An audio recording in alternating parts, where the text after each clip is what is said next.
আজকে আমাদের দুদকের পক্ষে আমরা আর্গুমেন্ট যুক্তিতর্ক শুনানি করেছি শেখ হাসিনার মামলায় এবং একজন আসামি খুরশিদ আলম, মোহাম্মদ খুরশিদ আলম, উনিও ওনার পক্ষে কথা বলেছেন।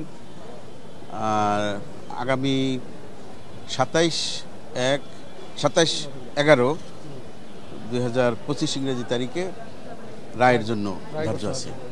না, সেটা প্রমাণ তো করতে উনি পারেন নাই। আমরা তো রাষ্ট্রের পক্ষে, দুদকের পক্ষে আমরা আমাদের মামলা প্রমাণ করতে সক্ষম হয়েছি। আমাদের প্রত্যাশা, আমরা সর্বোচ্চ শাস্তি চেয়েছি, আশা করি আদালতের নিকট আমরা প্রার্থনা করেছি সর্বোচ্চ শাস্তি। সর্বোচ্চ সাজাটা কি? সর্বোচ্চ সাজা হচ্ছে যাবজ্জীবন।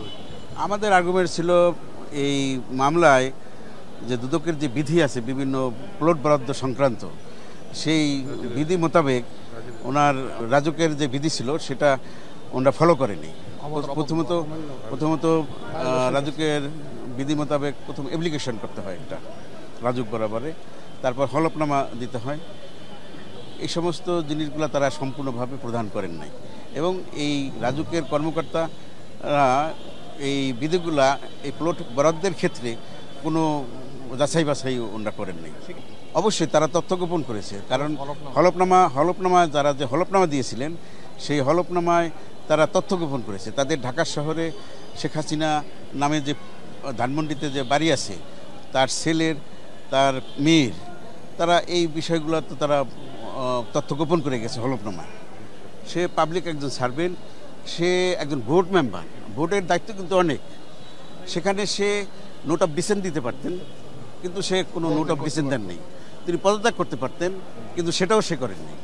তিনি সময়ের সাথে উনি জয়েন্টলি যোগসাজশে তারা এই অপকর্মটা করেছে। এই মামলার মোট আসামি 12 জন। আগামী 27/11/2025 তারিখে রায়ের ঘোষণার জন্য আছে এবং আদালতের নিকট আমরা প্রার্থনা করেছি সর্বোচ্চ শাস্তি প্রদানের জন্য। সেগুলো আজ খণ্ডাতে পারেনি, সেখানে তার মন গড়া কিছু যুক্তিতর্ক উপস্থাপন করেছে। এতে আইনের ক্ষতি বা যে শাস্তি হবে তার কোনো ক্ষতি কোনো কিছু হবে না।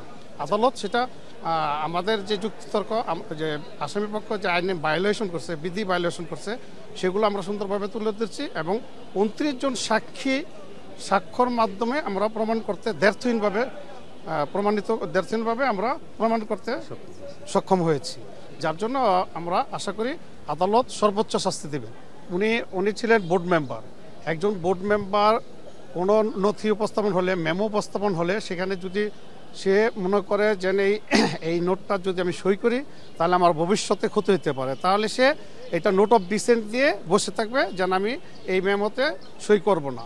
এখন যেহেতু সে সই করেছে, 2 বার সই করেছে, তাতে বোঝা স্বাক্ষর আছে, তাতে বোঝা যায় তার সম্পত্তি এখানে আছে এবং তার কোনো সুবিধা এবং প্রমোশনের সুবিধা এবং এখানে চাকরি করার, বোর্ডে থাকার যে প্রলোভন তার আছে।